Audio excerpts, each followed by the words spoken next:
یہاں تک کہ ہمیں کچھ سلف سے بھی ملتا ہے کہ جیسے کہ انس بن مالک سے ملتا ہے کہ وہ کہا کرتے تھے، اب حالانکہ اللہ کے نبی کے انتقال کے بعد کافی ٹائم تک وہ رہے بھی، انہی کے دور میں یعنی پہلی صدی ہجری کے دور میں ہی وہ کہا کرتے تھے کہ تم ایسے گناہ کرتے ہو، اگر ان کو ہم گننا شروع کر دیں ابھی اللہ کے نبی کے دور میں تو وہ ہم اس کو کبائر گناہ میں شمار کرتے تھے۔ اور ایک اور چیز اسکالرز لکھتے ہیں اور بہت ضروری چیز ہے، وہ کہتے ہیں کہ ان تکون التوبۃ فی الوقت الذی تقبل فیہ، توبہ ایسے وقت کے اندر ہونی چاہیے کہ جب اللہ تعالیٰ اس سے توبہ قبول کریں گے۔ لیٹ سپوز اگر انسان کہے کہ ابھی اچھا گناہ کر لیتا ہوں، انشاءاللہ ابھی شادی کا ایونٹ ہے رات کو، میں کر لیتا ہوں ناچ گانا سب کچھ، صبح فجر میں توبہ کر لوں گا، لیکن اگر صبح فجر سے پہلے موت کے فرشتے آ گئے، وہ کیا کرے گا پھر؟ اس کے اندر ایک چیز سمجھنا چاہیے کہ فار ایگزامپل ایک بندہ چوری کا ارادہ کرتا ہے، وہ چوری نہ کر سکا کسی بنیاد پر کہ اس نے وہاں پر چوکیدار تھا یا کوئی پولیس تھی، اور اب کیا ہے کہ یار میں نے تو توبہ کر لی اور میں گناہ چھوڑتا ہوں، اب اس نے اس وجہ سے نہیں گناہ چھوڑا کہ اس کو ندامت ہے یا ریگریٹ ہے، اس بنیاد پر اس نے گناہ نہیں کرا وہ کہ وہ اس کو موقع نہیں مل پا رہا۔ اگر کیونکہ اللہ کے نبی کی حدیث ہے کہ اللہ تعالیٰ کسی بھی شخص کی توبہ اس وقت تک قبول کر لیتے ہیں جب تک ما لم یغرغر، یہاں تک کہ اس کی جان ہلک تک نہ آ جائے۔ اگر جان ہلک تک آ گئی، اب وہ کہے فرعون کی طرح کہ اب میں ایمان لے آیا، آمنت باللہ، اب اس سے قبول نہیں کیا جائے گا۔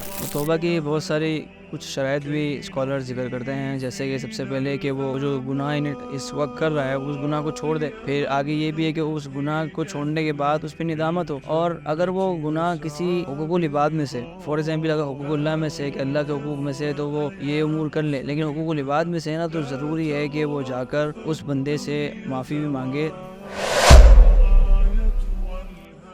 Brother, if we look at the story of موسیٰ علیہ السلام in the Quran، تو اللہ سبحانہ وتعالیٰ نے حضرت موسیٰ علیہ السلام کی اسٹوری جو قرآن مجید کے اندر ذکر کی ہے کہ جب موسیٰ علیہ السلام نے دو لوگوں کو دیکھا کہ جھگڑا کر رہے تھے، تو قرآن اس کے بارے میں کہتا ہے کہ فوقذہ موسیٰ فقضى علیہ، تو موسیٰ علیہ السلام نے جو اپنی قوم کا بندہ تھا اس کی حمایت میں سامنے مخالف کو ایک مکہ مارا، فقضى علیہ، اور وہ مر گیا۔ تو اگر ہم اس سٹوری کی طرف، اس واقعے کی طرف دیکھیں تو ہمیں اللہ کے نبی کی حدیث یاد آتی ہے کہ کل بنی آدم خطاء، کہ ابن آدم کا ہر بیٹا گناہ کر سکتا ہے۔ اور اگر ہم خطا جسے کہتے ہیں نا خطا، اس کو عربک ڈکشنری کے اندر یا لغت کے اندر دیکھیں تو خطا ایسی غلطی کو کہتے ہیں جو انجانے میں ہو جائے، آپ نے جان کے نہ کی ہو اسے خطا کہتے ہیں، جان کے کی ہو تو اسے خطا نہیں کہتے۔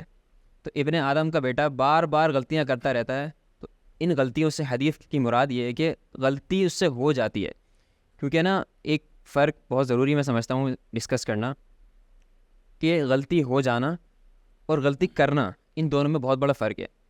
موسیٰ علیہ السلام سے اس واقعے کے اندر غلطی ہوئی ہے، گناہ ہوا ہے، انہوں نے گناہ کیا نہیں ہے۔ تو جب انسان سے گناہ ہو جائے، گناہ کرنے کے بعد جیسے موسیٰ علیہ السلام فوراً سے اپنے اس گناہ پر شرمندہ ہوئے اور فوراً سے اللہ سبحانہ تعالیٰ سے فرمایا کہ رب انی ظلمت نفسی فاغفر لی، اللہ تعالیٰ مجھ سے گناہ ہو گیا ہے، آپ مجھے معاف کر دیں، میں نے اپنی جان پر ظلم کر لیا ہے۔ ایون کہ یہ صرف انہی نبی کے ساتھ خاص نہیں ہے، بہت سارے نبیوں کو دیکھیں ہم، جیسے آدم علیہ السلام تھے، ابھی اور بھی بہت سارے نبی آئے، کن سے ہی کچھ نہ کچھ یہ جو ہوئی ہیں۔ ایون کہ صحابہ میں دیکھیں ہم، جیسے بہت مشہور واقعہ ہے کہ غامدیہ عورت آئی کہ اس نے کہا کہ اللہ کے نبی میں نے اس سے زنا ہو گیا ہے، اور بتایا بھی کہ میں حاملہ بھی ہوں اسی وجہ سے، تو اللہ کے نبی نے ان کو لوٹا دیا۔ پھر کہا کہ جب یہ وضع حمل ہو جائے آپ کا پھر آپ واپسی آئیے گا، کہتے ہیں کہ وہ پھر واپسی آئی، اور بچہ چھوٹا تھا، اس کو فیڈ کی ضرورت تھی، تو اللہ کے نبی پھر بھیج دیا ان کو۔ پھر جب بھیجا تو ان کو کہا کہ جب تک یہ بچہ بڑا نہ ہو جائے تب تک یہاں واپسی نہیں آنا۔ تو جب بچہ بڑا ہو گیا وہ، حتیٰ کہ انہوں نے کہا کہ ہاتھ میں وہ کچھ کھانے کی چیز بھی لے کر، ہاں کہ یہ دیکھیں اللہ کے نبی اب تو یہ ہاتھ میں روٹی تھی شاید، کہ اب تو روٹی بھی کھا سکتا ہے یہ۔ پھر اللہ کے نبی نے حکم دیا کہ ان کو آدھا جسم ان کا زمین میں رکھا جائے، ان کو پتہ سے رجم کیا جائے۔ جب ان کو رجم کیا جا رہا تھا تو اس ٹائم پر خون کے چھینٹے کچھ خالد رضی اللہ عنہ پر آئے، تو اس ٹائم پر انہوں نے ان کو کچھ برا بلا کہا۔ اس ٹائم پر جب اللہ کے نبی نے فرمایا نا، وہ فرمایا کہ محلن یا خالد، اے خالد رک جاؤ، اگر اس عورت کی توبہ اہل مدینہ میں تقسیم کی جائے 70 مرتبہ بھی، تو وہ بھی ان کو کفایت کر جائے۔ یعنی کیسی اس عورت نے توبہ کی، یہاں پر بھی اس سے گناہ ہوا لیکن فوراً کیا، اتنا خوف کہ اپنے آپ کو اللہ کے نبی کے سامنے پیش کیا۔ علماء کہتے ہیں کہ اس سے بڑھ کر کیا توبہ ہوگی کہ عورت نے اپنی توبہ کرانے کے لیے اپنی جان قربان کر دی۔ تو اس کے اخلاص میں کس طریقے سے نیت کر سکتے ہیں۔ اور اسی طریقے سے بہت مشہور واقعہ نا معاذ الاسلمی رضی اللہ تعالیٰ عنہ کا، ان سے بھی گناہ ہو گیا تھا، اللہ کے نبی کے پاس آئے، ان سے کہا کہ اللہ کے نبی میرے سے گناہ ہو گیا ہے, اللہ کے نبی نے واپسی بھیج دیا. پھر فرمایا کہ اللہ کے نبی مجھ سے گناہ ہو گیا ہے. تیسری دفعہ فرمایا اللہ کے نبی مجھ سے گناہ ہو گیا ہے. آپ نے جو انویسٹیگیشن کرائی کہ دیکھو بندہ ذہنی طور پہ مینٹل ہیلتھ تو خراب نہیں ہے بندے کی, کہ ایسا تو نہیں کہ غلطی سے بول رہا ہو یا پھر انجانے میں بول رہا ہو. جب لوگوں نے اس بات کو ثابت کر دیا, اوتھینٹسٹی دی کہ نہیں اللہ کے نبی بات صحیح کہہ رہا ہے, اس سے گناہ ہو گیا ہے واقعتاً, پھر اللہ کے نبی نے ان کو رجم کرنے کا حکم دیا. اور اس سے پہلے علماء لکھتے ہیں کہ اللہ کے نبی کا بار بار اس کو واپسی لوٹانے کی میں ایک حکمت یہ بھی تھی کہ اللہ کے نبی چاہتے تھے یہ بندہ گناہ سے توبہ کر لے, اللہ تعالیٰ اس کو معاف فرما دے گا. لیکن ایک معاشرے کے اندر جب وہ اس کو ایکسیپٹ کر چکا تھا تو ایک معاشرتی ایک سبق دینے کے لیے اللہ کے نبی کے لیے ضروری تھا کہ اس کو رجم کر دیتے. سر اس بارے میں ہم آگے بات کریں گے کہ کیا ہمیں ضروری ہے کہ کیا گناہ کا اعتراف ہم کسی کے پاس جا کر کریں یا کورٹ میں جا کر کریں. انشاءاللہ وی ول ڈسکس. سو بردر, ہم نے یہ تو دیکھا کہ گناہ تو اٹس سیلف کوئی ایسی چیز نہیں ہے جو مومن نہیں کر سکتا. گناہ ہو سکتا ہے انسان سے, اس کے اوپر بہت ساری احادیث بھی ہیں. جیسا کہ اللہ کے نبی نے فرمایا کہ اگر لوگ گناہ کرنا چھوڑ دیں تو اللہ تعالیٰ ان لوگوں کو صفحہ ایسی مٹا دے گا, ختم کر دے گا, اور ایسے لوگوں کو لائے گا کہ جو گناہ کریں گے اور اس کے بعد اللہ سبحانہ وتعالیٰ سے معافی مانگیں گے اور اللہ تعالیٰ نے معاف کر دے گا. اچھا میں اخی اس میں جتنے بھی ہم نے واقعات ذکر کیے ہیں اور بھی بہت سارے واقعات ہیں ہمیں ملتے ہیں سلف سے, ان سب چیزوں میں نا ایک چیز کامن ہے, اور وہ یہ کہ وہ گناہ کو گناہ سمجھتے تھے, یعنی گناہ کو حقیر نہیں جانتے تھے. جب تک آپ کسی چیز کو حقیر جانو گے نا آپ کو اس کی قدر نہیں ہوگی. فار ایگزامپل آپ گناہ کو حقیر جان رہے ہو, گناہ ہو گیا تو ہو گیا, آپ کبھی بھی توبہ نہیں کر پائیں گے. آپ کو کسی نہ کسی موقع پر پشیمانی ہوگی نا, تو انشاءاللہ اللہ سے امید ہے کہ آپ کو کہیں نہ کہیں ایک ایسا موڑ آئے گا جو آپ کی زندگی کا چینج, آپ کی لائف چینج ہونے کا سبب بنے, ہدایت کا باعث بن جائے گا. اور یہ انٹ سیل میں نے اپنی زندگی میں دیکھا ہے. دورے جالے تھے کیوں نہ ہو, لیکن ایک دل میں نا ایک ریگریٹ تو ضرور ہوتی تھی کہ یار یہ گناہ نہیں ہونا چاہیے, یہ گناہ نہیں ہونا چاہیے. الحمدللہ ایک وقت آیا کہ مکمل طور پر اس کو چھوڑ دیا. یہاں تک کہ ہمیں کچھ سلف سے بھی ملتا ہے کہ جیسے کہ انس بن مالک سے ملتا ہے کہ وہ کہا کرتے تھے, اب حالانکہ اللہ کے نبی کے انتقال کے بعد کافی ٹائم تک وہ رہے بھی, انہی کے دور میں یعنی پہلی صدی ہجری کے دور میں ہی وہ کہا کرتے تھے کہ تم ایسے گناہ کرتے ہو, اگر ان کو ہم گننا شروع کر دیں ابھی اللہ کے نبی کے دور میں تو وہ ہم اس کو کبائر گناہ میں شمار کرتے تھے. یعنی ایک وقت آیا, ٹائم پیریڈ گزرا, لوگ اس کبیرہ گناہوں کو جو کہ اللہ کے نبی میں کاؤنٹ کی جاتی تھی ان کو چھوٹے گناہ شمار, یعنی ان کی حقارت کم ہو گناہ کی شدت ہمارے ذہنوں سے نکل گئی ہے. تو اخی یہ بہت ضروری ہے اگر آپ واقعی میں چاہتے ہیں کہ میں اپنی زندگی کو چینج کروں, اپنی زندگی میں کچھ بہتر لاؤں, تو یہ بہت تو ضروری گناہ کو گناہ سمجھے گناہ کو. اور جب انسان گناہ کو گناہ سمجھتا ہے نا تو اس کے بعد اللہ تعالیٰ اس کو توفیق دیتا ہے کہ انسان اللہ تعالیٰ کی طرف رجوع کرے. اگر انسان دلی طور پہ انٹرنلی گناہ کو گناہ نہیں سمجھ رہا تو آبویس سی بات ہے وہ کبھی بھی توبہ نہیں کرے گا. اور اگر ہم اس چیز پہ بات کریں کہ انسان سے اگر گناہ ہو سکتا ہے, کوئی مسئلے والی بات نہیں ہے گناہ ہونا, اٹ سیلف گناہ مومن کر سکتا ہے, لیکن مومن گناہ کرنے کے بعد اس کو کیا کرنا چاہیے؟ اچھا اخی سب سے پہلے جو آپ سے گناہ ہو بھی گیا نا, ہم سارا ڈسکس کریں گے کہ گناہ کے بعد فوراً کیا کرنا چاہیے اور وہ کون سے ایسے اسباب ہیں جنہیں ہم اختیار کر کے زیادہ جلدی توبہ کی طرف جا سکیں. سب سے پہلی چیز وہ یہ ہے کہ انسان کو توبہ کرنی چاہیے.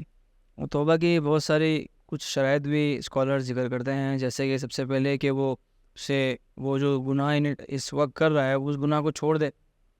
پھر آگے یہ بھی ہے کہ اس گناہ کو چھوڑنے کے بعد اس پہ ندامت ہو, اور اگر وہ گناہ کسی حقوق العباد میں سے, فار ایگزامپل اگر حقوق اللہ میں سے کہ اللہ کے حقوق میں سے تو وہ یہ امور کر لے, لیکن حقوق العباد میں سے ہے نا تو ضروری ہے کہ وہ جا کر اس بندے سے معافی بھی مانگے تاکہ اس کی دل آزاری اس کا حق ادا کر دے. اور یہ بہت ضروری ہے. امام نووی نے بھی امام شافعی سے نقل کیا ہے اپنی الاذکار میں, تو انہوں نے بھی کہا کہ انسان کے لیے ضروری ہے کہ وہ جا کر اس سے کہے کہ یار میں نے آپ کے بارے میں برا بلا کہتے تھے. غیبت کا مسئلہ ہے کہ اس نے آپ کا مال تلف کیا یا کچھ بھی ہے تو جا کر اس کی تلافی پوری کرے, ورنہ اس سے پہلے اس کی توبہ نہیں ہوگی. اور ایک اور چیز اسکالرز لکھتے ہیں کہ توبہ کی شرائط میں سے ایک چیز یہ بھی بہت ضروری ہے کہ انسان عزم کرے کہ دوبارہ اس گناہ کو نہیں کروں گا. میں انسان کا اگر یہ عزم نہیں ہے نا کہ میں دوبارہ گناہ کو نہیں کروں گا تو اس کی توبہ قبول ہی نہیں ہوگی. لیٹ سپوز اگر ایک انسان ہے اور وہ کہتا ہے کہ ٹھیک ہے اللہ تعالیٰ معاف کرنے والا ہے, ایسی زبان سے یا پھر اپنے فعل سے بھی بظاہر توبہ کر لیتا ہوں اپیرنٹلی, لیکن دلی طور پہ کیونکہ دل کا حال صرف وہ جانتا ہے اور اس کا اللہ جانتا ہے. ہم تو کہیں گے یار بندے نے سبحان اللہ توبہ کی ہے, ہو سکتا ہے دلی طور پہ اس کے ذہن میں یہ ہو کہ ابھی پھر دوبارہ یہ عمل کروں گا اور پھر توبہ کر لوں گا. اللہ تعالیٰ نے تو دروازے کھولے ہوئے ہیں. اللہ تعالیٰ قرآن میں کہہ رہا ہے کہ یا عبادی الذین اسرفوا علی انفسہم لا تقنطوا من رحمۃ اللہ, میری رحمت سے مایوس نہیں ہونا, میں تمام کے تمام گناہوں کو معاف کر دوں گا. کب؟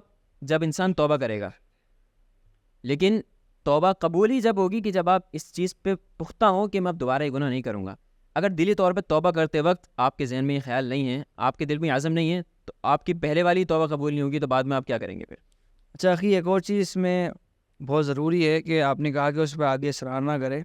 اس کے اندر ایک چیز سمجھنا چاہیے کہ فار ایگزامپل ایک بندہ چوری کا ارادہ کرتا ہے, وہ چوری نہ کر سکا کسی بنیاد پر کہ اس نے وہاں پر چوکیدار تھا یا کوئی پولیس تھی, اور اب کیا ہے کہ یار میں نے تو توبہ کر لی اور میں گناہ چھوڑتا ہوں. اب اس نے اس وجہ سے نہیں گناہ چھوڑا کہ اس کو ندامت ہے یا ریگریٹ ہے, اس بنیاد پر اس نے گناہ نہیں کرا وہ کہ وہ اس کو موقع نہیں مل پا رہا. فار ایگزامپل اگر ایک بندہ شریف ہوئے جس کو موقع نہیں ملا. فار ایگزامپل ایک بندہ وہ ایک اس کو اسموکنگ کی ایڈکشن ہے, اب وہ ایسے ماحول میں ہے جیسے اعتکاف میں, اب اس کو موقع نہیں مل پا رہا کہ وہ اسموکنگ کرے. اب وہ کہے کہ نہیں یار لے جائیں وہ. اب وہ کہے کہ میں توبہ میں نے کر لی اور دیکھے میں اصرار بھی نہیں کر رہا. وہ اصرار اس وجہ سے نہیں کر رہا کہ اس کو موقع نہیں مل پا رہا, کیونکہ اس کو ندامت ہونا اور اس کے ساتھ ساتھ اس کو آگے وہ نہ کرے, یہ سب چیزیں ساتھ ہونی چاہیے. ہم بولے ایک فیکٹر ہو دوسرا فیکٹر نہ ہو, یہ بہت پھر توبہ نہیں ہوگی. ایک آرٹیکل پڑھ رہا تھا میں, اس کے اندر انہوں نے بہت اچھی اس چیز کی نا مثال دے کے سمجھایا تھا. انہوں نے کہا اگر ایک لائن ہے, ایک شیر ہے جنگل میں, اور اس کے پاس اب وہ اتنی بڑی اس کی عمر ہو چکی ہے کہ اس کے منہ میں دانت نہیں رہے اب, اور اب وہ کہے کہ اب میں نے شکار کرنا چھوڑ دیا ہے, تو اس سے کوئی عذر قبول نہیں کرے گا.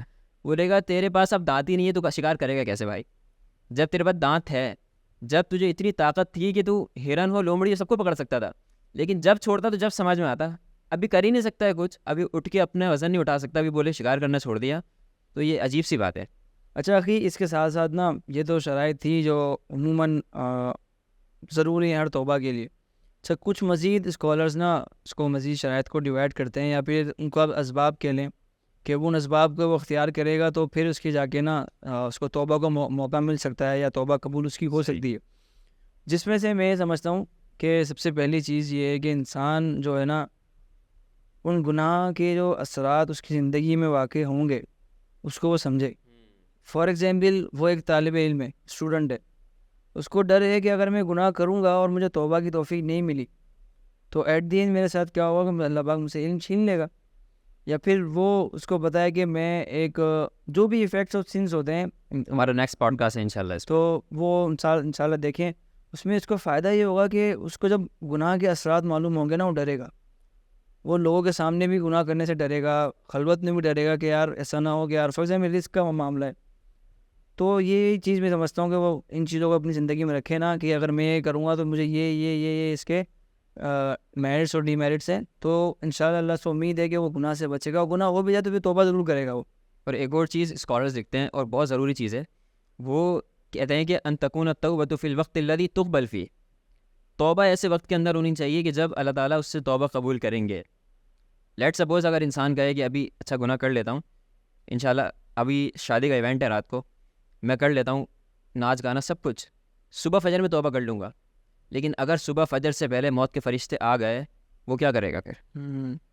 اگر کیونکہ اللہ کے نبی کی حدیث ہے کہ اللہ تعالیٰ کسی بھی شخص کی توبہ اس وقت تک قبول کر لیتے ہیں جب تک ما لم یغرغر, یہاں تک کہ اس کی جان حلق تک نہ آ جائے. اگر جان حلق تک آ گئی, اب وہ کہے فرعون کی طرح کہ اب میں ایمان لے آیا, آمنت باللہ, اب اس سے قبول نہیں کیا جائے گا.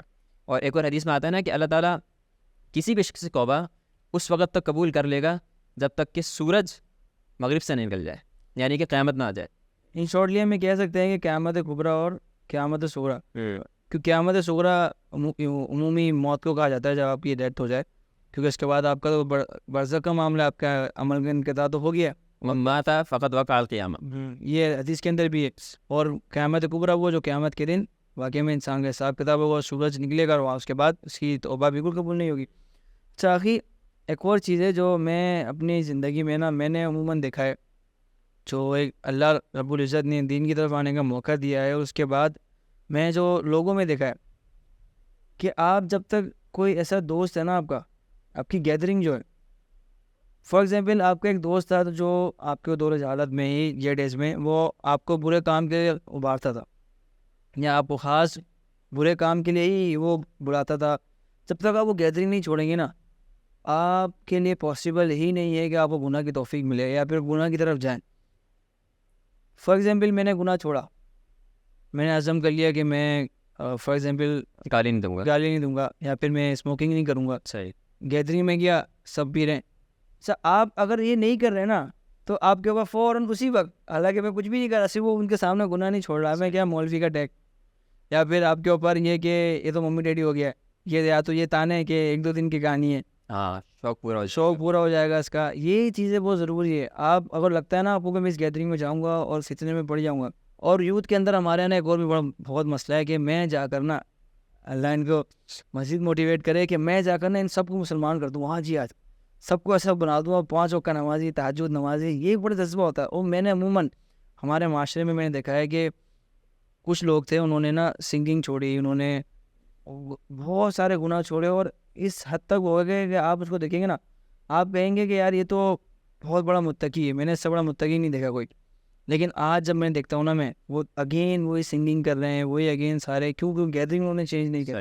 جیسے قرآن میں بھی آتا ہے نا کہ اللہ تعالیٰ رب العزت نے فرمایا کہ الاخلاء یومئذ بعضهم بعضهم لبعض عدو الا المتقین. المتقین، کہ دوست آپس میں کیا ہوں گے، ایک دوسرے کے دشمن ہوں گے سوائے اس کے جو پرہیزگار ہوں گے. کیوں؟ کیونکہ وہ گناہ ہی کی طرف ابھار رہے تھے، ان کو گناہ ہی جاننے ملے گی، چلی جائے گی. اور آخر میں سمجھتا ہوں کہ اگر مزید توبہ کی طرف اس کو چاہیے نا، تو کچھ پوائنٹس عموماً میں جیسے کچھ آرٹیکلس میں بھی پڑھنے میں آتا ہے کہ آپ اگر کوئی ایڈکشن چھوڑنا چاہ رہے ہیں یا پھر آپ کو کوئی ایسی ایڈکشن ہے، تو عموماً دیکھا گیا ہے، جو سائیکولوجیکلی دیکھیں نا، تو انسان جب گناہ کرتا ہے کسی چیز کی اس کو ایڈکشن ہے اور اس سے توبہ نہیں کر پا رہا ہو، تو وہ کسی خاص جگہ اور ٹائم میں کرے گا. وہ اس کی یہ روٹین ہوگی. فار ایگزامپل کوئی اگر کسی کو ایڈکشن ہے اڈلٹ کانٹینٹ دیکھنے کی یا کچھ اس طرح کا کانٹینٹ دیکھنے کی، تو اس کی خاص اس کی ٹائمنگ ہوگی، وہ خاص جگہ ہوگی جہاں پر اس کی یہ روٹین ہوگی. اور جب وہ اس روٹین میں ڈرے گا نا، وہ اس گناہ کو لازمی کرے گا. فار ایگزامپل ایک بندہ ہے، کتنا ہی تھکا ہوا ہے یا پورے دن فجر کا اٹھا ہوا ہے، کچھ بھی ہے، لیکن جیسے ہی 12 بجے اور 12 کی ٹائمنگ ہوگی اور وہ اپنے بستر پر ہوگا، تو وہ بستر پہ وہ گناہ ضرور کرے گا، بھلے وہ کتنا ہی تھکا ہو، اس کو نیند ہی کیوں نہ آ رہی. تو یہ ٹائم بہت ضروری ہے کہ اس ٹائم میں نا آپ اپنے آپ کو اسکیجول بنا لیں، یا اپنے آپ کا فار ایگزامپل آپ اپنے اوپر لگا لیں کہ میں اس ٹائم میں موبائل یوز نہیں کروں گا، میں اس ٹائم پہ اس جگہ نہیں سوؤں گا. فار ایگزامپل میں اگر بیڈ پر سو رہا ہوں تو میں صوفے پہ سوؤں گا، یا پھر اگر میں اکیلے میں سو رہا ہوں تو میں کسی بھائی کے ساتھ سوؤں گا. یہ اپنی پلیس کرتے رہیں.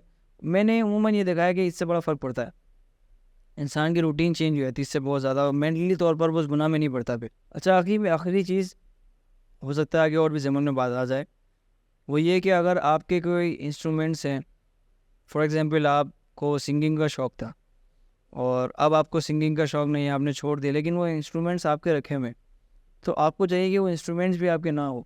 صحیح ہے. ایک وقت آئے گا کہ آپ اکیلے بیٹھے ہیں، آپ نے کہا ایک دفعہ ٹرائی تو کر لوں میں. یا فار ایگزامپل آپ کو فوٹوگرافی کا شوق تھا، ایک مثال دے رہا ہوں میں، اس میں آپ غلط چیزیں شوٹ کیا کرتے تھے، یا پھر تو آپ کو چاہیے کہ فی الوقت جس کی آپ کو ایڈکشن تھی وہ انسٹرومنٹس نا آپ ختم کر دیں. کیونکہ گناہ میں پڑنے کے لیے اسباب یہ بھی دیکھا گیا ہے کہ آپ کے وہ انسٹرومنٹس ہیں تو آپ اس گناہ میں لازمی تو وہی والی بات ہے، لا تقربوا الزنا، زنا کے قریب بھی نہیں جاؤ. مطلب جو راستے گناہ تک آپ کو لے کے جاتے ہیں نا، وہ راستے ہی بند کر دو. اگر اس راستے پہ چل دیے، آگے پورا راستہ طے کرانا شیطان آپ سے کام کروا لے گا. یہ آپ راستے پہ قدم پہلا رکھنا، یہ آپ کی طرف سے غلطی ہوگی. آپ پہلا قدم ہی نہ رکھیں، آپ وہ راستہ ہی بند کر دیں کہ اب اس راستے پہ نہیں جاؤں گا میں. اور رکھیے اپنی ندامت کی بات کی تھی، اس میں لاسٹ چیز میں ایڈ کرنا چاہوں گا وہ یہ کہ انسان نا اگر توبہ بھی کر رہا ہے نا اس میں، تو میں سمجھتا ہوں کہ اس کو چاہیے کہ وہ توبہ کرتے وقت اللہ کے سامنے بھی اس گناہ کا اعتراف کرے. ٹھیک ہے، ندامت تو ہوئی اس کو، لیکن جب تک وہ اللہ کے سامنے بھی اعتراف نہیں کرے گا نا، میں نے دیکھا عموماً انبیاء کی دعا کو دیکھ لیں، جیسے موسیٰ علیہ السلام کا قصہ ذکر کیا ہے، یا پھر ان کے بارے میں آتا ہے کچھ آدم علیہ السلام کے بارے میں، ربنا ظلمنا انفسنا وَإِن لَّمْ تَغْفِرْ لَنَا، میں نے پہلے اعتراف کیا. جیسے اور بھی بہت ساری دعاؤں میں آتی ہے ربی انی ظلمت نفسی ظلما کثیرا. صحیح. اس طرح اپنا اعتراف کرے، پھر اللہ سے توبہ کرے، تو انشاءاللہ وہ دیکھے گا کہ اس کے ریزلٹ اس کو فوراً جلدی ملیں گے. اچھا بردر، بیچ میں آپ نے ایک بات کی تھی کہ اگر ایک بندہ اسموکنگ گیدرنگ میں بیٹھتا ہے، ایسا سرکل اس کا ہے کہ اسموکنگ سب کرتے ہیں، لیکن وہ چھوڑنا چاہ رہا ہے، وہ اپنے نفس کو ٹیم کر رہا ہے کہ نہیں میں نہیں کروں گا، وہاں جا کے اس کو تانے ملیں گے کہ بھائی مولوی بن گیا ہے, اچھا ابھی انشاءاللہ 2-4 دن کے وسوسے دور ہو جائیں گے. تو یہ بھی ایک چیلنج نا ہماری یوتھ کو دیکھنا پڑتا ہے کہ ہم اس کو کیسے ٹیکل کریں کہ بھائی لوگ ہمیں تانے دیتے ہیں. تو علماء اس کے بارے میں اسکالرز لکھتے ہیں کہ یہ اللہ تعالیٰ کی طرف سے آپ کے لیے بہت بڑا انعام ہے, کیونکہ اگر آپ نے وعدہ کر لیا یا آپ نے دعویٰ کر لیا کہ بھائی میں ایمان لے آیا ہوں یا میں نے گناہ چھوڑ دیا ہے, تو اللہ تعالیٰ کا یہ قانون ہے, اللہ تعالیٰ کی سنت ہے, اللہ تعالیٰ بندے کو ٹیسٹ کرتے ہیں. اللہ تعالیٰ قرآن مجید میں عنکبوت کے اندر سورہ عنکبوت میں فرماتے ہیں نا کہ وَلِيَعْلَمَنَّ اللَّهُ الَّذِينَ صَدَقُوا وَلِيَعْلَمَنَّ الْكَاذِبِينَ, تاکہ اللہ تعالیٰ سچ بولنے والوں کو اور جھوٹ بولنے والوں کو پہچان لے. اللہ تعالیٰ آپ تو توبہ کر چکے, نہیں اب میں اسموکنگ نہیں کروں گا, اللہ تعالیٰ آپ کو مزید نرشمنٹ کرنے کے لیے آپ کو ٹیسٹ کرنا چاہ رہے ہیں کہ بندہ صرف قولی طور پہ کہہ رہا ہے کہ فعل کے اندر بھی اس کی یہ چیز ہے. اور یہ تو اللہ کے نبی اللہ تعالیٰ نے بھی قرآن میں ذکر کیا ہے نا کہ من شر الوسواس الخناس الذی یوسوس فی صدور الناس من الجنۃ والناس. اللہ رب العزت نے یہاں پر دونوں میں سے ذکر کیا کہ من الجنۃ والناس, کہ جنوں میں سے انسانوں میں سے بھی, تو ہمیں تو پناہ مانگنی چاہیے. اور ایسے تانے, ایسی ٹونٹنگ صرف اور صرف ہماری یوتھ کو فیس کرنی نہیں پڑتی ہے کہ بھائی اچھا یہ تو مولوی بن گیا ہے, اچھا تمہارے گھر والے تمہیں اتنی کوئی مڈل کلاس فیلڈ میں لگانا چاہتے ہیں. ایسے ٹونٹنگ صحابہ کو بھی برداشت کرنی پڑی ہے. جیسا کہ نا ہمیں ایک واقعہ پڑھا تھا کعب بن مالک کا, جب وہ تبوک سے پیچھے رہ گئے تھے, تو جب تمام صحابہ نے اللہ کے نبی نے ان کا بائیکاٹ کر دیا تھا, تو ان کے بارے میں کیا آتا ہے کہ باہر کے جو نان مسلم جو بادشاہ تھے, حکمران تھے, انہوں نے ان کو آفرز دینا شروع کری کہ ہم نے سنا ہے کہ آپ کے نبی نے, آپ کے کمپینینز نے آپ کا بائیکاٹ کر دیا ہے, آپ ایک کام کریں ہمارے پاس آ جائیں, ہم آپ کو بڑی فیسلٹیز دیں گے. تو جب کعب بن مالک کو وہ خط ملا, انہوں نے یہ نہیں کہا کہ یار بات تو صحیح کہہ رہے ہیں, میرے لوگوں کو یہ سوچنا چاہیے کہ دوسرے کیا اس سے امپیکٹ لے رہے ہیں. کعب بن مالک نے وہ خط لیا اور کہا کہ ابھی کے ابھی اس کو میں آگ میں جلا دوں گا, اور جلا دیا. کہتے ہیں کہ خط پڑھتے ہی کعب بن مالک نے کہا کہ یہ تو اللہ تعالیٰ نے ایک اور آزمائش دے دی, اس پہ بھی صبر کرنا پڑے گا. یعنی کہ انہوں نے اس چیز کو آزمائش سمجھا کہ اللہ تعالیٰ مجھے مزید ٹیسٹ کرنا چاہ رہے ہیں کہ اگر باہر سے مجھے آفرز آ رہی ہیں کہ میں اپنے فیل کے اندر سچا ہوں بھی کہ نہیں, اگر میں چلا گیا تو میں اپنی توبہ میں سچا نہیں ہوں. اور اخی میں یہ سمجھتا ہوں کہ جب اسے لگے نا کہ یار اب مجھے ٹونٹ ملیں گے اس بات پر, یا پھر اللہ مجھے دوست ہمیں رہنے نہیں دیں گے, تو بہت ساری آیتوں کو نا اپنے ذہن میں رکھے. جیسے اللہ رب العزت نے قرآن میں کہا نا کہ فصبر ان وعد اللہ حق, کہ آپ صبر کریں کیونکہ اللہ کا وعدہ سچا ہے, کہ آپ کو کمزور نہ کر دے ان کی باتیں جو ایمان نہیں رکھتے. یہاں اللہ تعالیٰ کس کو, اللہ کے نبی کو بتا رہا ہے کہ ان کی باتیں تسلی دے رہے ہیں, تو یہ تسلی آپ کو بھی ہونا چاہیے. یعنی کہ اس طریقے کی ٹونٹنگ اللہ کے نبی کو بھی برداشت کرنی پڑی تھی, تو آپ کو کیوں نہیں کرنی پڑے گی. اور اسی طریقے سے نا اللہ تعالیٰ قرآن میں کہتے ہیں کہ فصبر علی ما یقولون, میرے نبی یہ لوگ جو باتیں کر رہے ہیں اس پہ صبر کیجیے, انشاءاللہ آپ کو ریوارڈ ملے گا اس کا. اچھا آخر میں نے ایک اور چیز دیکھی ہے, عموماً یوتھ سے میں نے سنا بھی ہے, اور میں کبھی بیٹھنا بھی ہوتا ہوں ان کے ساتھ, تو میں ایک چیز ان کو ضرور تسلی دیتا ہوں. وہ کہتے ہیں کہ میں نے اتنے گناہ کیے ہیں, اٹھتے بیٹھتے مجھے تو یاد بھی نہیں میں نے کتنے گناہ کیے ہیں, تو ایک کوئی چھوٹا گناہ میں کر چکا ہوں. ایک شیخ تو یاد ایک تہاں تک بھی کہہ رہے تھے کہ ان کے پاس ایک شخص آیا, جو لڑکا آیا, بلکہ 17 سال اس کی ایج تھی اس کی. وہ کہتے ہیں کہ میں نے اپنی بچپن کی عمر سے ہی اتنے گناہ کیے ہیں کہ چھوٹا بڑا. تو یہ ایک شبہ اس نے ان کو کہا بھی کہ کیا اللہ رب العزت مجھے معاف کرے گا. نا امیدی والی کنڈیشن, یعنی نا امیدی والی کنڈیشن ہماری یوتھ کے اندر بہت ہے. تو میں ان کو ایک بات ضرور سمجھاتا ہوں کہ یہ فیکٹر آپ کے اندر نہیں ہونا چاہیے. آپ نے آیت بھی پڑھی, قل یا عبادی الذین اسرفوا علی انفسہم لا تقنطوا من رحمۃ اللہ ان اللہ یغفر الذنوب جميعا, کہ جنہوں نے اپنے نفسوں پہ ظلم کیا ہے. سب سے بیسٹ پارٹ پتہ کیا ہے یہاں پر, کہ گناہ کرنے کے باوجود بھی اللہ رب العزت کیا کہہ رہا ہے ان کو, یا عبادی, یا عبادی, اے میرے بندے, اپنے نفسوں پہ ظلم کیا ہے نا, اللہ تعالیٰ ضرور معاف کرے گا تمہارے سارے گناہ. اور یہ جو ہے نا حقیقی یہ جو محبت ہے واللہ ہی مجھے بہت کھینچتی ہے اللہ رب العزت کی طرف. یہ اس مقام پر نہیں ہے, اور بہت مقام پر اللہ رب العزت نے نا یہ اپنا مقام ذکر کیا ہے. جیسے کہ ایک مقام پر فرمایا کہ یا عبادی کنتم تخطئون باللیل والنہار وانا اغفر الذنوب جميعا, کہ تم دن اور رات گناہ کرتے ہو میرے بندے, میں تمہارے گناہوں کو معاف کرنے والا ہوں. تو اللہ سے مایوسی تو نہیں ہونی چاہیے انسان کو کبھی بھی, بھلے کس موقع پر بھی. اور عامر بن عاص رضی اللہ تعالیٰ عنہ کا واقعہ بھی ہے نا, کہ جب وہ اسلام لانے کے لیے اللہ کے نبی کے پاس آئے, تو اللہ کے نبی کو کہا کہ اللہ کے نبی میں اسلام تو لانا چاہتا ہوں, لیکن کیا آپ میری اس بات کی گواہی دیں گے کہ اللہ تعالیٰ میرے گناہوں کو معاف کر دے گا, میں نے تو بہت گناہ کیے. تو اللہ کے نبی نے کہا تھا کہ عمر, کہ آپ کو یہ بات نہیں پتا کہ ان الاسلام یہدم ما کان قبلہ, کہ اسلام اپنے پیچھے آنے والے تمام گناہوں کو مٹا دیتا ہے. اسی طریقے سے توبہ بھی انسان کے پیچھے تمام گناہوں کو مٹا دیتی ہے. جیسا کہ نبی کریم صلی اللہ علیہ وسلم کی حدیث آپ نے فرمایا التائب من الذنب کمن لا ذنب لہ. گناہوں سے توبہ کرنے والے شخص ایسا ہو جاتا ہے اس نے کبھی گناہ کیا ہی نہیں تھا. اللہ تعالیٰ اس کے گناہ کو اس کا وجود ہی مٹا دیتے ہیں. اور بلکہ ایک اور قرآن کی آیت کے اندر ہم پڑھتے ہیں نا کہ فَأُولَٰئِكَ يُبَدِّلُ اللَّهُ سَيِّئَاتِهِمْ حَسَنَاتٍ. بلکہ اللہ تعالیٰ اگر کسی کی توبہ کو واقعتاً قبول کر لیں تو کوئی ایسے بھی لوگ ہوتے ہیں اللہ تعالیٰ ان کی گناہوں کو نیکیوں میں تبدیل کر دیتے ہیں. اور عقی دیکھیں مایوسی کا لیول ہمیں کس حد تک نہیں ہونا چاہیے کہ ایک قتل کرنا کتنا سخت گناہ ہے. اللہ رب العزت نے کیا فرمایا وَمَن يَقْتُلْ مُتَعَمِّدًا فَجَزَاؤُهُ جَهَنَّمُ خَالِدِينَ فِيهَا. اللہ کتنی زیادہ سخت وعید اللہ رب العزت نے وہاں ذکر کیے ہیں. لیکن ایک شخص نے جیسے کہ اللہ کے نبی محمد صلی اللہ علیہ وسلم نے سے بخاری کے اندر واقعہ موجود ہے کہ ایک بندے کا ذکر کیا جس نے 100 قتل کیے تھے. اس کے باوجود بھی اللہ رب العزت نے اب اس کے اندر جو سنے اللہ رب العزت کی محبت اپنے بندے سے. اللہ تو موقع ڈھونڈتا ہے کہ کسی طرح بھی میرا بندہ معاف ہو جائے. جب وہ اس بستی کی طرف جا رہا تھا مشہور واقعہ ہے تو اس راستے میں ہی اس کا انتقال ہو گیا. موت کے فرشتے آ گئے. اب جہنم کے اور جنت کے دونوں فرشتے آئے ہیں اور لڑ رہے ہیں آپس میں کہ کہہ رہے ہیں کہ اس کو میں لے جاؤں گا اس کو میں لے جاؤں گا. اس ٹائم پر کیا ہوا؟ اس ٹائم پر یہ ہوا کہ انہوں نے کہا کہ دیکھو کس کی طرف زمین زیادہ طویل ہے. اگر جس بستی کی طرف جا رہا تھا وہ زمین زیادہ ہے تو اس کو جنت میں ڈال دو. اگر وہ زمین دور ہے اور یہ قریب ہے تو اس کو جہنم میں ڈال دو. جس کے زیادہ قریب ہے وہیں لے جاؤ. دیکھا گیا کہ جس بستی کی طرف جا رہا تھا وہ اپنی توبہ کرنے کے لیے توبہ جس کی ہو جو اور کرنے کے لیے تو وہ بستی دور تھی. اللہ رب العزت نے حکم دیا کہ اس زمین کو قریب کر دو بنسبت اس کے مقابلے میں.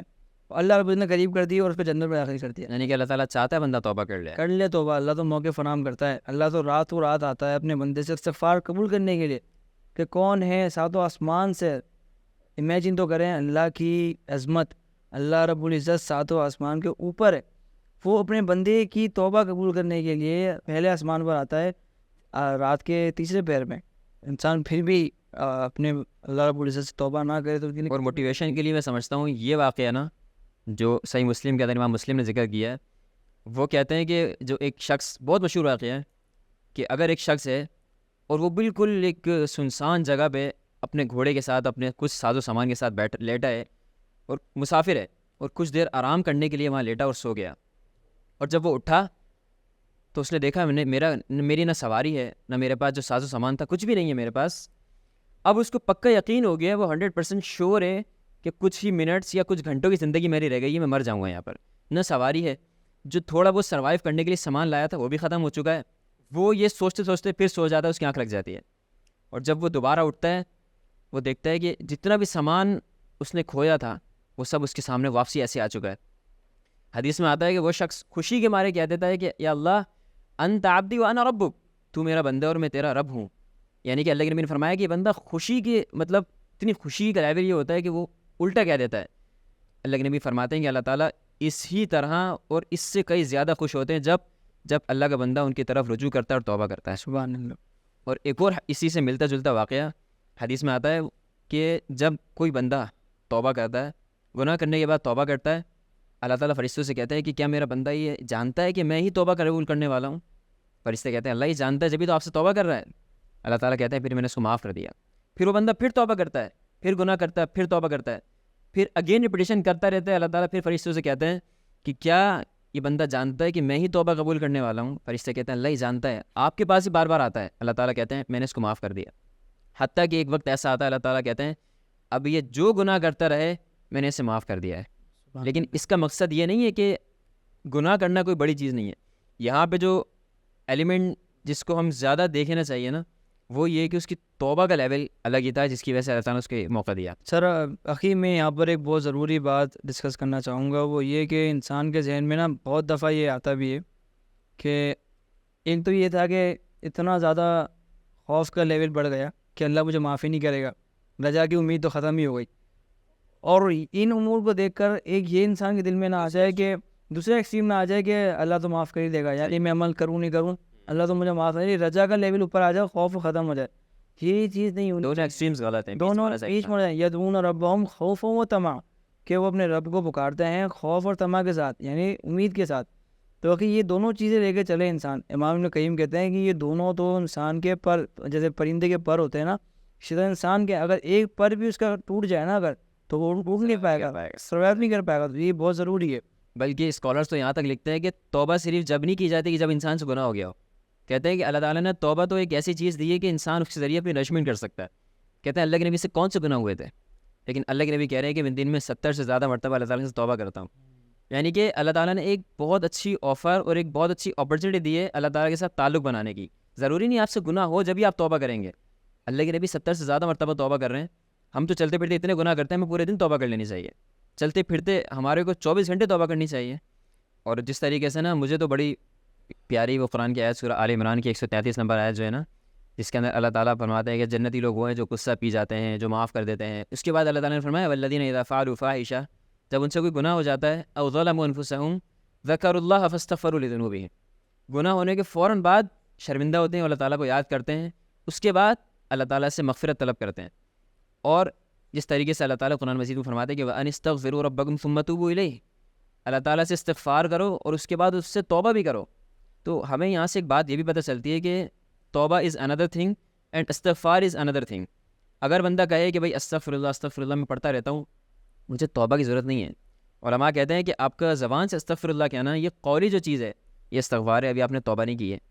توبہ آپ کے فعل سے ثابت ہوگی کہ آپ جائیں وضو کریں, وضو کے ذریعے اپنے گناہ بخشوائیں, اس کے بعد آپ نماز پڑھیں اپنے گناہ بخشوائیں. 2 رکعت صلاۃ التوبہ پڑھنے کے بعد آپ اللہ تعالیٰ سے فعلی طور پہ اپنے آپ کو اللہ تعالیٰ کے سامنے سرنڈر کریں کہ اللہ تعالیٰ مجھ سے گناہ ہو گیا ہے, میں استغفار کر کے آیا ہوں, اب توبہ بھی کرنا چاہتا ہوں. یہ آپ نے بات ذکر کی, اس کے ساتھ ساتھ میں یہ بھی ذکر کر دینا چاہتا ہوں کہ آپ نے ذکر کیا جس سے فعلی بھی وہ چیز کرے. اگر اس کی ہم کنڈیشن میں جائیں گے, کنڈیشن کس طرح ہونی چاہیے یہ. فار ایگزامپل آپ سے گناہ ہو گیا ہے, اب فوراً بات ذہن میں آتا ہے کہ توبہ تو کرنی ہے, لیکن توبہ کس طرح کرنی ہے. توبہ میں سمجھتا ہوں کہ سب سے پہلی چیز یہ کہ وہ اس ٹائم کو گناہ کو چھوڑے, پھر کیا کرے, پھر اس گناہ کو چھوڑنے کے بعد وضو کرے, وضو کرنے کے بعد 2 رکعت نماز ادا کرے اور پھر اللہ سے توبہ کرے. جب وہ اپنی توبہ میں اپنے اعمال کو وسیلہ بنائے گا تو انشاءاللہ اللہ رب العزت سے امید ہے کہ وہ گناہ کیونکہ وہ ایک ایفرٹ دکھا رہا ہے اللہ کے سامنے, اپنی اللہ کے سامنے ایفرٹ یہ دکھا رہا ہے کہ اللہ رب العزت میں اب تیرے سامنے آیا ہوں, تو مجھے معاف نہیں کرے گا تو کون مجھے معاف کرے گا. اور اس کے ساتھ ساتھ میں یہ بھی سمجھتا ہوں کہ اس توبہ کے اندر جب دعا کرے تو وہ کچھ مزید دعاؤں میں چیزوں یعنی ڈائریکٹ دعا نہ کرے اللہ مجھے معاف کر دے, اللہ مجھے معاف کر دے, نہیں. سب سے پہلی چیز جو ہے کہ وہ اللہ تعالیٰ کی تعریف بیان کرے. پھر تعریف بیان کرنے کے ساتھ ساتھ اللہ کے نبی محمد صلی اللہ علیہ وسلم پر درود پڑھے. پھر اس درود پڑھنے کے بعد پھر اپنے گناہ کا اعتراف کرے, پھر بھی دعا نہیں مانگ. جیسے کہ سید الاستغفار ہے, اس میں بھی کیا, اس میں بھی ترتیب یہی ہے جیسے سورہ فاتحہ ہے. سورہ فاتحہ آپ دیکھ لیں. اب صدر الاستغفار میں کہ ابو لک بنعمتک علی و ابو بذنبی, کہ میں اپنے گناہوں کا اعتراف کرتا ہوں اللہ رب العزت تیرے سامنے. اور واللہ اخی اس کی اتنی تاثیر ہے نا, آپ ڈائریکٹ اللہ سے استغفار کریں اور اپنے گناہ کا اعتراف کرنے کے بعد اپنے آپ کو حقیر دکھانے کے بعد آپ استغفار کریں, بہت فرق پڑتا ہے اس سے. اور یہ میں سمجھتا ہوں اس کے بہت ہی انسان اور اسکالرس کہتے ہیں کہ جس انسان کو اللہ تعالیٰ کے سامنے توبہ کرنے کا مزہ حاصل ہو جائے نا, جس کو لذت حاصل ہو جائے, وہ گناہ نہیں بھی کرے گا نا پھر بھی بار بار توبہ کرے گا. اور اگر نماز جب پڑھے نا تو خاص طور پر کوشش یہ کرے کہ اس کا دھیان ادھر ادھر نہ جائے. ایک حدیث میں بھی آتا ہے نا کہ جب وہ بندہ نماز 2 رکعت ادا کرے, نماز پڑھے اور اپنے دل میں اپنے آپ سے باتیں نہ کرے, تو اللہ رب العزت وہ 2 رکعت پڑھنے کی بنسبت بھی اس کے گناہوں کو معاف فرما دے گا.